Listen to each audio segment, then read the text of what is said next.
We do this occasionally. I don't know if it's a quarterly check-in or what, but we got 4 major teams in town.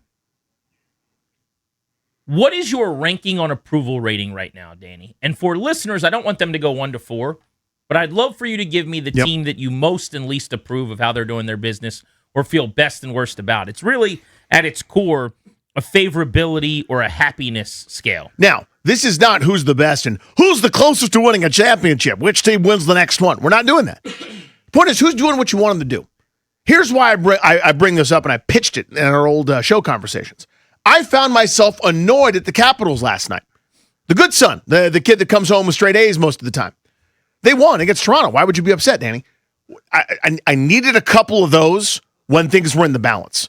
When you've got 2 of the 3 teams on your schedule that are way below you in the standings, you got outscored 15-4. You played a great game last night against Toronto. All the things were positive. I'm so annoyed about that. And I shouldn't be. A win late in the season should be a good thing in general. I'm irritated at the Caps right now a little bit. So they're normally really high on my list. I'm a little bit lower on things that are happening right now. On a favorability, right? On a favorability scale. Again, they're furthest along. They're the best. They retooled a little bit. They'll be back in the postseason. That's not what I'm talking about. They're close. It's actually a really interesting time in DC sports, though, right now, because from a 10,000-foot view in a plane, I actually feel pretty good about the way everybody's operating. And what I mean by that is, like, maybe you could say this is positive optimistic, but if you go far enough up and look down at these teams, the Commanders had a very good offseason, have dramatically improved their defense, got younger and faster like I wanted them to, have their quarterback of the future, have an ownership group that is likable and doing a good job. I think, we're not completely convinced, I'm not going to write it in Sharpie yet, but I think they've got a general manager who could be the answer, who's here for many, many, many years. And it's the structure, whether it's Peters or not, he's going to have to prove that, but he's batting .500 at getting to NFC championship games. They have the structure for the first time in my life that I've always wanted, which was owner empowering GM hiring head coach picking quarterback. It's the only way to do it correctly, gives you the best chance at the mass amount of bite at the apples. So, by and large, I feel pretty good about the Commanders. The Nationals, for the first time in 15 years, are diving into data and analytics and technology and trying something new, trying something fresh. They will be on the cutting edge of a lot of the forward-thinking ways of baseball. They have an executive in Paul Taboni who was on a rocket ship to stardom. They have an entire group of people around him who I call the Avengers of young front office executives that they've assembled here. They've got a young manager who I really, really like in Blake Butera. So are they going to lose a bunch of games? Of course. See the Wizards. But that doesn't mean I can't be happy with the process. It's a multi-year, multi-pronged plan. It's going to take some time.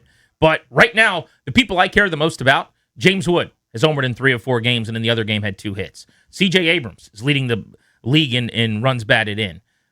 Cade Cavalli looks like a front-of-the-rotation starter. Dalen Lyle looks like a legitimate big leaguer. Brady House ascending in front of our eyes, off to a tremendous start, hitting .300. Like, those are the most important players on the team. And while, yeah, they're 4-8 because the bullpen stinks, they've been really, really good. The Wizards. How long have you and I sat in these seats and asked for them to do the thing that they're finally doing? And there it is. That's why they're my number one in this, for example. So I go back to the Nats for a second. I don't think ownership's going to spend. You'll have this great young core. Everyone will look around and you go, all right, let's add. And they won't. And it'll be more Miles Michaelis. So that's why they're not higher in my rankings. The Wizards are my 1 seed in terms of favorability, in terms of approval rating. This is everything that I've ever wanted. Smart, shrewd GMing. President of Basketball Operations Zing, in Michael Winger's case. You could bring in stars, whether they're past their primes or not, whether Trae Young is going to be the difference or Anthony Davis is going to be the difference. I have no idea. But you need people with that sway speaking good about you in the league. That's what this league is. Wouldn't you know it? You get Anthony Davis on a podcast, cursing a bunch with Draymond Green, telling you how great Washington is. You've got young assets. You've got a tanking process, not winning 38 games and getting another Denny Avdia at 9, even though he's actually having a great year. But you know what I mean? You're doing the thing that gets you great. You're trying to actually do it for the first time in my lifetime. Yes, they're number 1 on my list, and I wouldn't think that I would be saying that at any point in my Wizards fandom. It's hard for me to do the rankings based on being pretty content with everybody. The Caps were the last team I hadn't really gotten to, and they are the best product. They're still a really good product. A few shootouts go a different way, and they're in the playoffs right now. a couple of the games where they completely laid eggs, and I have not forgiven them for what happened against the Rangers 8-1, or the Devils in the division game before that, where they also got beat handily by a bad team. So don't get me wrong. I'm annoyed by them. I'm frustrated. I'm sending them to their room to think about what they've done. But in the 10,000-foot view of the organization, they are a quality offseason away from arguably being one of the best teams in the Eastern Conference, in my opinion. And the simultaneous rebuild that has been envied by executives all over the NHL, like legitimately competing for playoff spots, maybe not being a true cup contender, as we've seen, getting out of the first round has proven really difficult, but being worth investing in, being a good product, being a compelling, entertaining, winning team that makes the playoffs more often than not at the NHL level while completely rebooting your system and having some of the better prospects in the game. It's really hard to do. And they walked both paths simultaneously very, very well. So at a time where nobody's winning, I kind of like the process where we're at now. As you said, the Wizards lose more than anybody. They might have the best thing going in terms of unimpeded growth.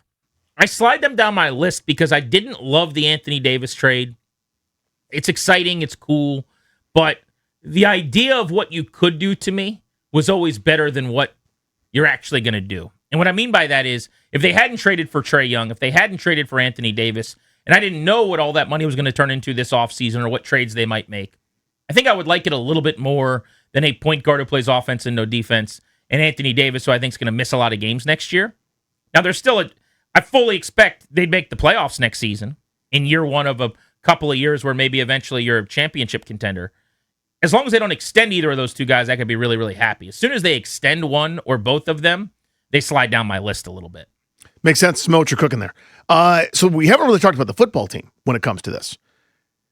Last year was so awful and so toxic and so bad. I've liked their offseason a lot. There are still some things that I think are incomplete, where let's say they, however you grade this, let's say they rip the draft and crush it and add extra picks somehow, end up with a better set of skill position players after the first 3 rounds, add another defensive stalwart that's going to start for them. You can't do much better in offseason than they did. Now, the starting point was so low, it was so rock bottom, where you had 50 holes on your roster, numbers approximate, call it 35 realistically. You needed bodies. You went shopping, and because they're new players, we're going to be excited. But even still, within those confines, you lost the bidding on a couple of dudes, you didn't overpay, you end up with a pretty drastic improvement over the course of an offseason. I'd argue maybe a year too late. They probably recognized the needs later than they should have, but pretty good process going there. Yeah. Now, there's still some things that I would knock them for.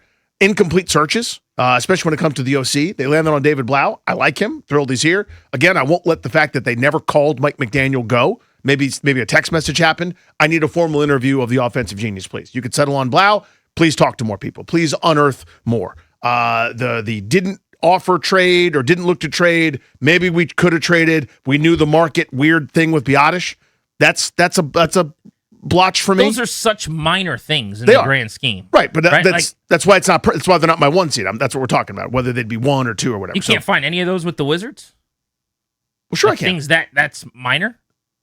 I don't think it's minor. I think it's a process thing where I'm talking about front office and things because they haven't won anything. All that's happened is last year they were terrible, and they thought they're going to be good. I also think the Wizards are doing the easiest part. It's a lot easier to be bad than to be good.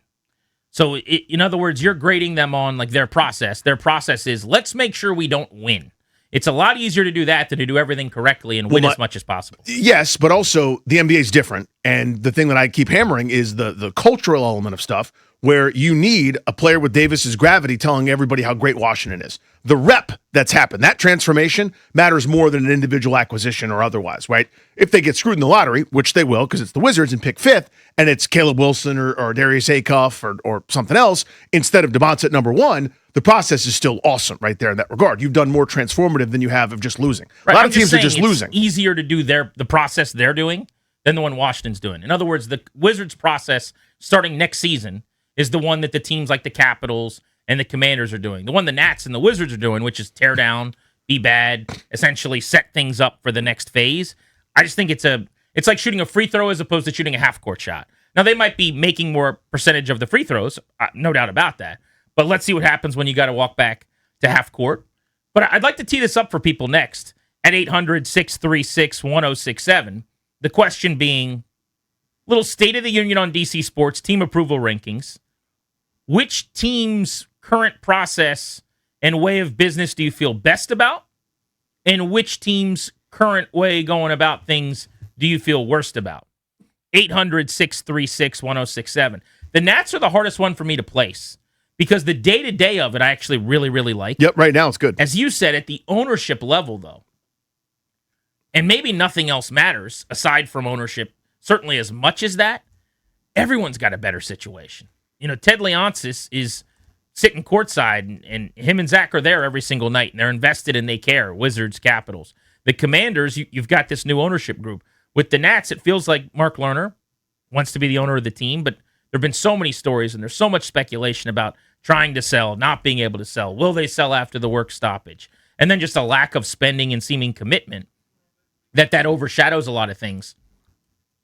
So how do you feel okay about the day-to-day if you know that, to your point, when it comes time to spend, it still might not happen?